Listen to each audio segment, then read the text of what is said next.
मेहरारू सेज पर बैठल बड़ी। हां हां पहला आगमन बा का चाहत करू बताओ। रंगीन रंगीन तनी देखी पहले तो बोलो बोलो रउआ के हम सादर प्रणाम कइल चाहे। हमरा बुझाता कि 2 साल के अंदर हमार कोनो ऐसा स्टेज ना होई, कोनो ऐसा परफॉर्मेंस ना होई, चाहे महावीर अखड़ा, चाहे स्टेज शो, चाहे कोनो चीज के, लेकिन राउर गाना हमरा खातिर सबसे लकी गाना बा। हां कि ना रउआ लोग पसंद करे नहीं? कौन गाना बाबू? आज राजा जी के कोरवे में देखी हां जे भराजा जी के कोरवा को हमरा लागे कि सबसे बड़ा हमरा लकी सॉन्ग बा। आ गाना भी गड़ गई। बताओ अपना सखी से। बोलो बहुत बहुत धन्यवाद। का चाहत करू बताओ। ए हमर सखी आए बोला जानतारू हमर नया नया बियाह भइल बा। के करा से आदमी से न होई हम कहां कहले भैंसा से त तहरो एगो बकरी से करा देता नहीं, तहरो जिंदगी अच्छा से चली। आप देख रहे हैं उजाला एंटरटेनमेंट के माध्यम से। हम अपना डिंपल सखी के भी बुलावल चाहब। शायद भोजपुरी जगत में हमारा अनुभव होला, बाकी रउरा दिल में का बाए हवे कि रउरा का जाने कहे हंसत नहीं थी, बोलत नहीं थी। ये बती अपना डिंपल सखी से कहो। हां जी ए सखी ए सखी हंसत का बोलो। हमर नया नया शादी भइल बा। अच्छा आ शादी के हमरा पता नहीं थे कि सेज पर का होला। ए सखी बोलो तहार त शादी हो गइल बा, अच्छा तू ही कुछ कह ना कि सेज पर जाके हमरा कैसे कैसे का अपना राजा जी से करे के बा। हम बता देते नहीं हां जी कि आज हो पहिला मिलना।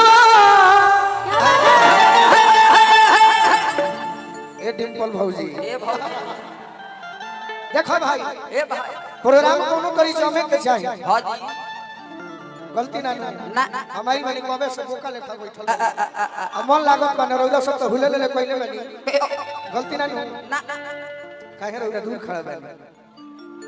डिंपल जी का कहे ठंडा लगता क्या बताई। मैं भौजी नहीं हूँ, मेरी शादी नहीं हुई है, तो आप मुझे वाह वाह अरे मुझे पता ही नहीं कि मेरा दूल्हा कौन है। भौजी भौजी भौजी आज ना तक हम है दूल्हा हम है जी हां मिलल सजनी के सजना हमारे अंग गुलाब नियम खिलाल बा बदना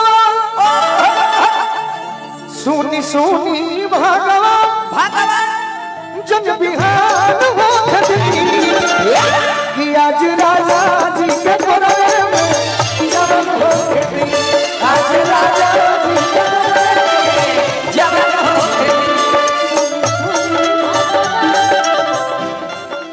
आराम से असगर चाचा आराम से खान साहब सुने सुने भगवान, सुने सुने भगवान जन बिहान हो के रे। आज राजा जी के कोरवे में जवन हो खेती आज राजा जी के कोरवे में जवन हो खेती। यह बगल के गांव जहाँ डिंपल जी से भेंट भई रहे हां जी तो ये एगो डिंपल जी खातिर बड़ा सुंदर बात कहले रहनी कि हमारा से बियाह हो गई। अब ओढ़े के दिल बने करके गाती नहीं खेला तनी हिलहू के बा तनी डिंपल जी के चाहता कि तनी डांस हो जाए हल्का में। क्या बात है? आई है मैं आई जिया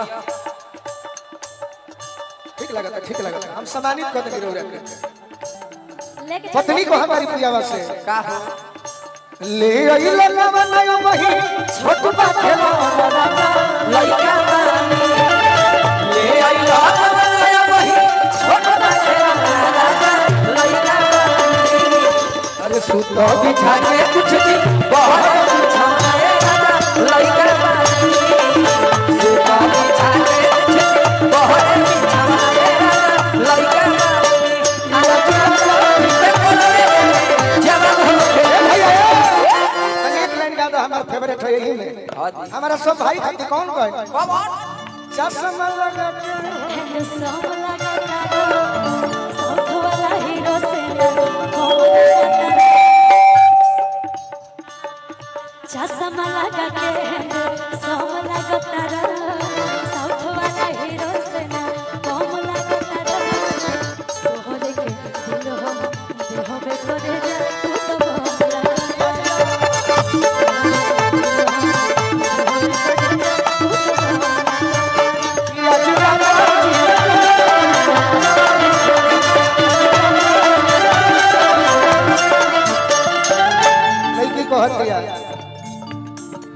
राजा जी के ओठवा में ओठ जो बसाती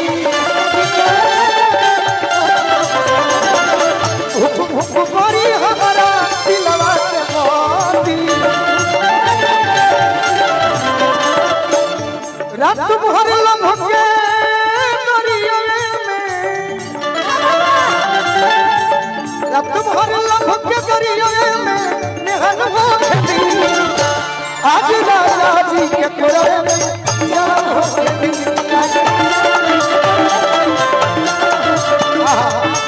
बड़ा कम समय में मिल भाई आ कम समय में आशीर्वाद दे दे सब एगो गाना हमारा है एक लाइन रानी जी एक दिन हमारा से कहली आप देख रहे हैं उजाला एंटरटेनमेंट के माध्यम से। अरे पवन गलती कोई नहीं पहिला भेंट में पवन गलती कोई नहीं पहिला भेंट में राजा जी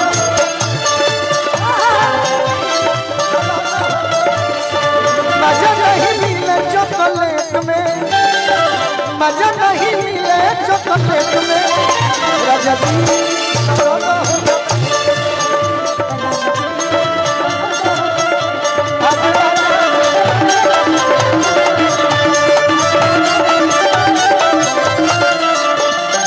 अक्षय भैया छोटे के भैया बड़े भैया पटना पुलिस लाइन से एक लाइन हम क्या गए जरूर जरूर भैया एक मिनट रुकिएगा कि अरे नए झूलने के छैया बलम दोपहरिया बिताइला एक बार